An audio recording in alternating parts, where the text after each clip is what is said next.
Hi there, it's Ian here. I've recorded a brief intro to this program for those of you who were unable to attend the pre-course session. I'm going to whiz through it fairly briskly as I know you're all busy people and the timescales we're working to are quite compressed. Okay, so here we go.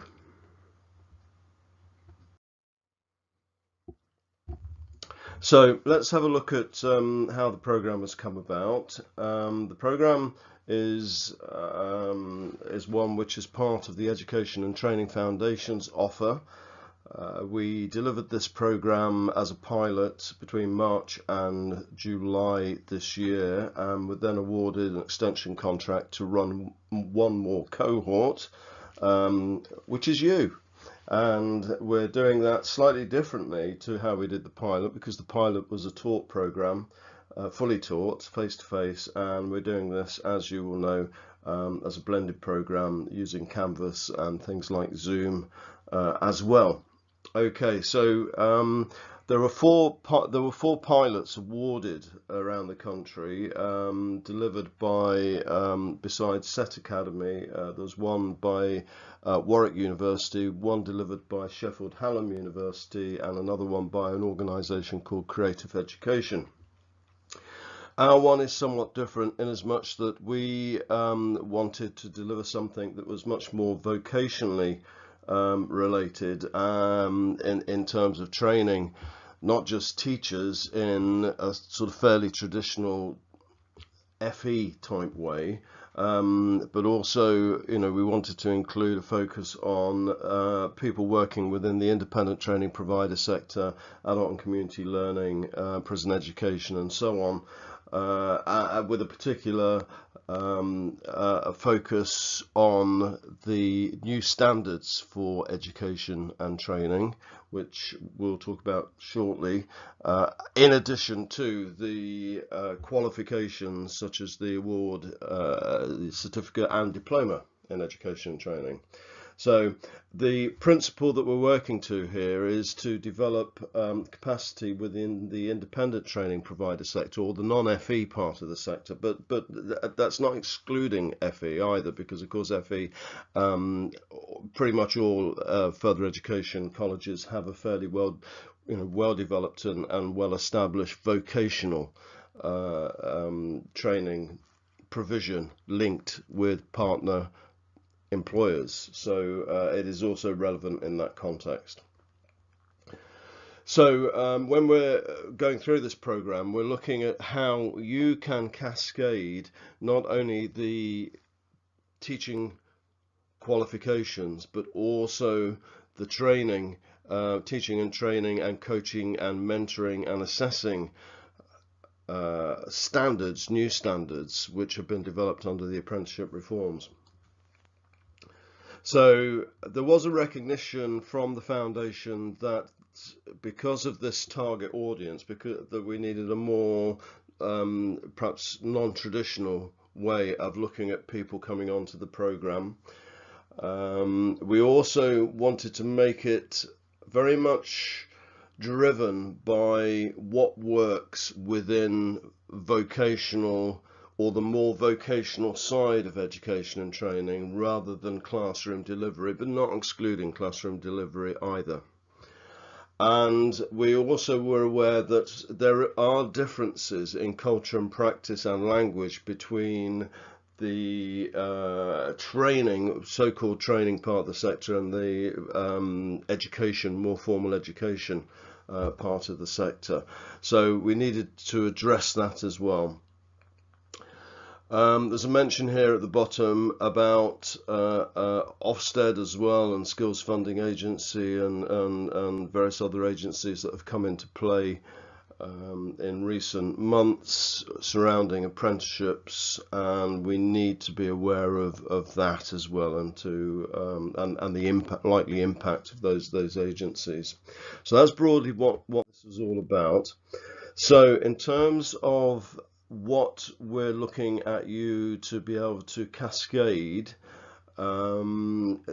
basically they fall into two parts here. The ones on the left, which are the formal or the ones at the top, which are the formal qualifications, the diploma, the certificate, the award in education and training. And below that, the new standards which have been published, and we're waiting imminently for the publication of the assessment plans, which will then trigger the processes by which these can be delivered within the sector. And these are the level 5 further education learning and skills teacher, the level 4 assessor coach, and the level 3 learning mentor. We will talk a little bit more about those and have talked about those actually in module 1 for those of you that were able to attend module 1.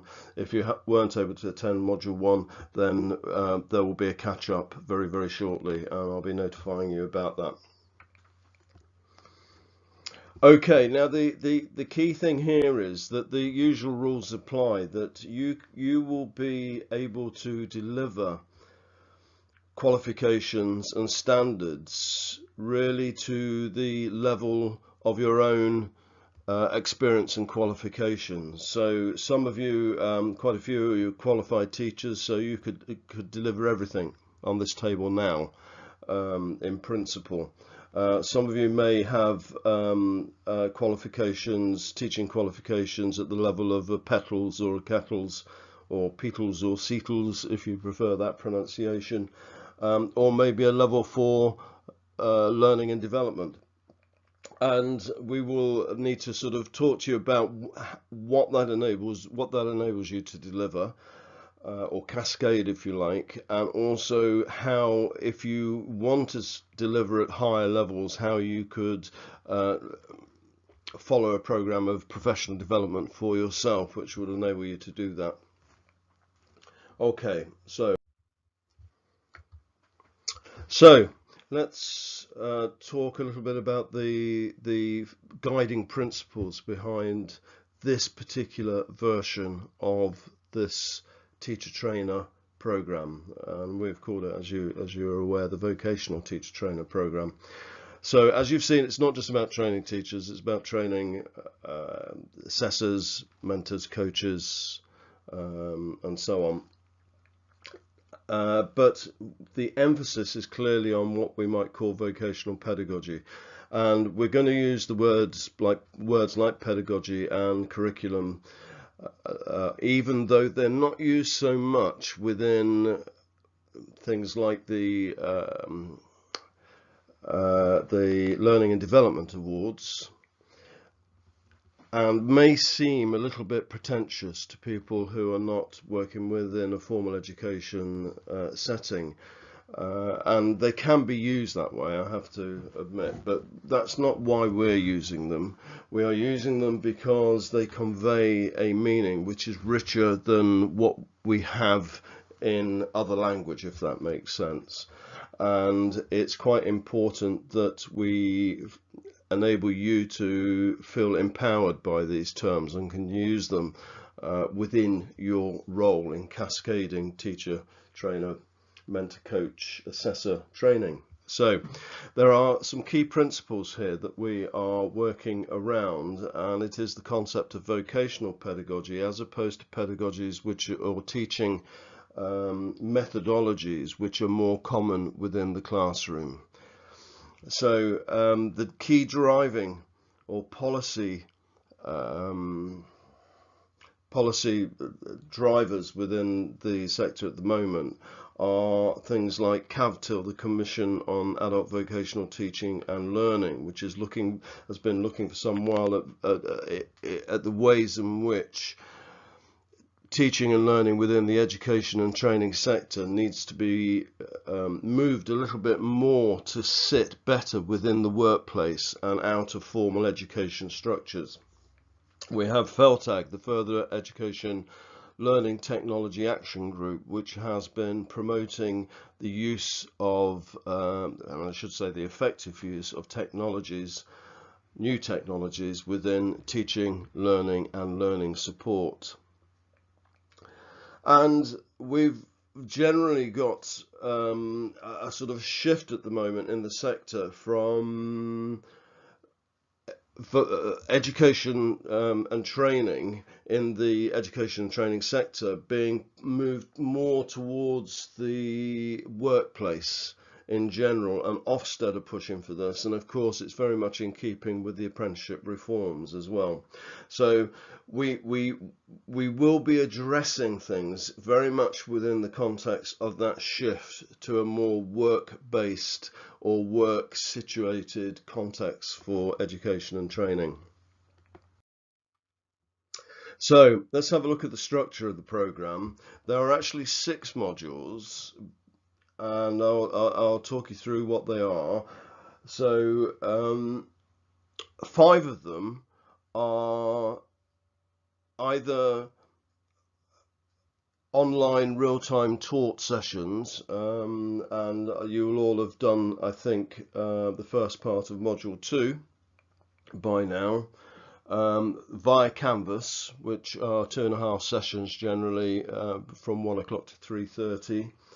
And using Zoom, which is a virtual conferencing or virtual meeting, online cloud-based technology. So a number of these modules will be delivered in that way. The second half of module 2 and module 3 are delivered in the first face-to-face day, which is on Wednesday the 22nd in Derby.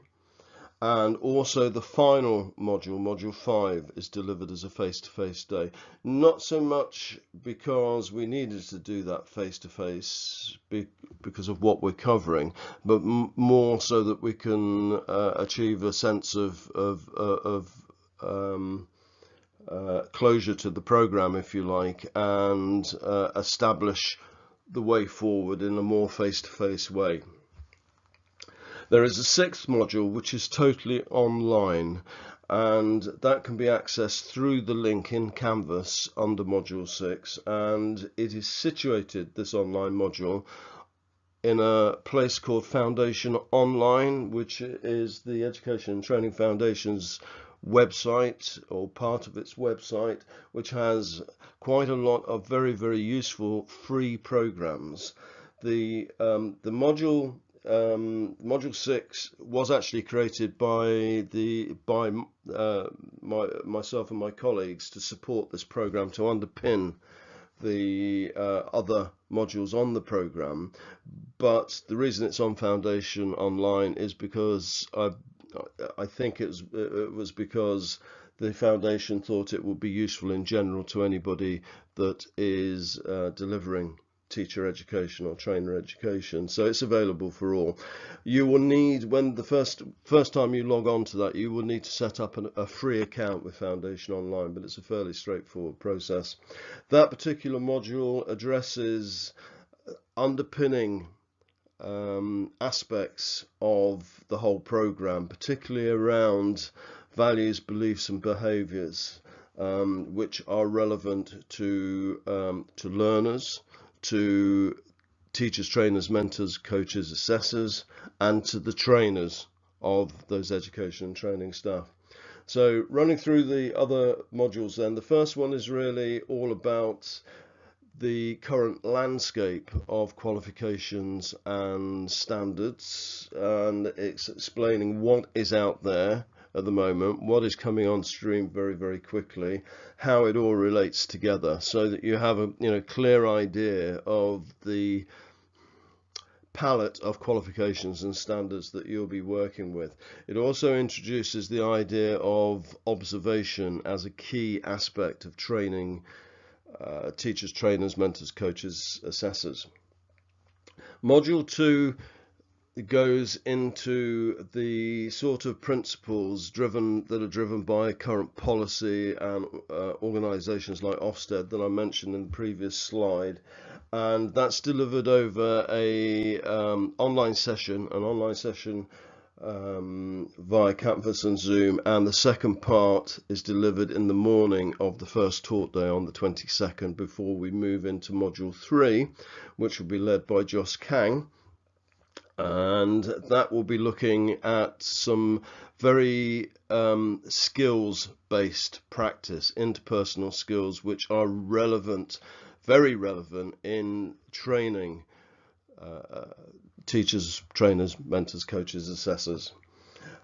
Module 4 is split into two parts, two afternoon Canvas / Zoom sessions. One of them will be looking at embedding maths and the other will be looking at embedding English. Now, it is very much about the notions of embedding and contextualization and authenticity or realism in or to enable learners to engage with it somewhat more. So it's not particularly about your maths and English. It's more about how you will need to be aware of how maths and English is integrated by teachers, assessors, mentors, coaches, trainers, etc. The final module is about looking at I suppose you could almost call it the political landscape of teaching and learning in which you'll be working, and in which you do work, but even more so in the sense of training the very people who will be delivering that agenda for education and training. And to some extent it will link back to something else that we will cover in module 1, which is about the academic and vocational divide, as we call it, which is sadly still existent but totally fabricated historically in this country. It doesn't really exist in the same way in a lot of other countries, and we need to see through that and round it, and hopefully eventually break it down, because it just doesn't need to be there. It's very unhelpful. Okay, so moving on then, here is the program. You should be fairly aware of this by now, but it shows the separation between the online component and the face-to-face component. It doesn't mention module 6 in this, but remember, module 6 is totally online. It's self-paced. So in a sense it has no date attached to it. Okay, so I think you should be fairly familiar with that. So let's have a look at our expectations of yourselves. We hope that you are able to engage with all the sessions, because they do flow.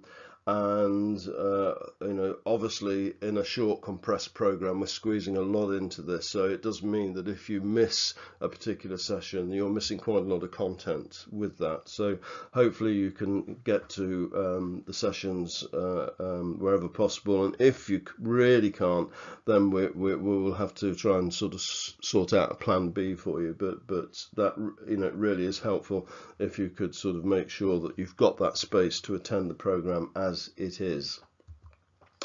When we have the face-to-face sessions in Derby, it would be useful if you could BYOD, bring your own device, whether that's a laptop, a tablet, your phone. We'll hook up to the internet so that we can actually do stuff online whilst we do those deliver the sessions face-to-face. It's quite important, I think, that you reflect throughout this program in terms of how it is developing your understanding and your beliefs about teaching, training, mentoring, coaching, assessing, your beliefs about learners and learning, and what is good learning or what is good teaching, and so on, because clearly that will underpin how you deliver or cascade this further to your colleagues.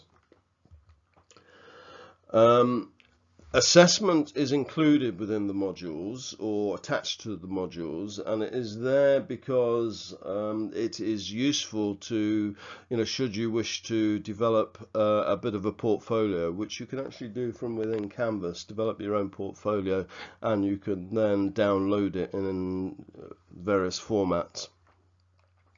Why might you want to do that? Well, you might want to do that should you want to, at a later point, APEL this into a qualification for teacher trainers, and it is the Foundation's intention to move forward on that front to get a unit for teacher trainers, which will be 15 credits at level 6 degree level, to get that actually published on the qualifications framework. There's a little bit of work to happen first before that, not least to look across the 4 different pilots to establish a common core. But having already attended one of those meetings in London with our colleagues delivering the other programs, it's quite clear that what we're covering in this particular program is pretty much standard and will therefore stand you in good stead for a future APEL claim. It's also worth mentioning at this point that there are no current standardized qualifications for trainers of teachers, trainers, mentors, coaches. Obviously there are qualifications and standards for the teachers and trainers, mentors, coaches and assessors themselves, but not for the trainers of them. So this will be a first. Okay. As you know, then we're using Canvas. You've already, I think, all had a go at Canvas, and there is a lot more to explore in it than we have actually covered at the moment. It is a much more fulsome online support for learners than we have explored at the moment, and we'll be sort of pushing it further, if you like, pushing the envelope, to use that cliche, further as we move through the program. Okay then, nearly there, nearly finished. I just wanted to point out to you that we don't use a traditional reading list as such. With the technology which is available to us at the moment, which is increasing all the time, we can use things like Padlet, and you will have already used this. Padlet being an online notice board where we can pin resources to that board, and then you can either access them directly on screen or you can download them to your machine. So it's a very convenient way of providing a curated or collated set of resources, and clearly this is something that you could use in cascading training of teacher trainers, mentors and coaches and assessors in the future. We will also look at other things, and again, some of you will have done this already, looked at the use of Google Drive. We'll probably look at some point at a more simplified version of what Canvas is, Edmodo, which is a free resource, a little bit sort of geared towards school kids, but it works very effectively for adults and is being used in vocational education and training. So I think that's about it really for an introduction. I've whizzed through it quite quickly. I hope it's made sense as I've gone through it, and I've tried very hard not to and probably failed abysmally talking to a screen. It's much easier when you're talking to people. So all I'll say then now is I wish you well with that, and I look forward to seeing you on the 22nd and at the virtual sessions to come. Okay, so bye for now.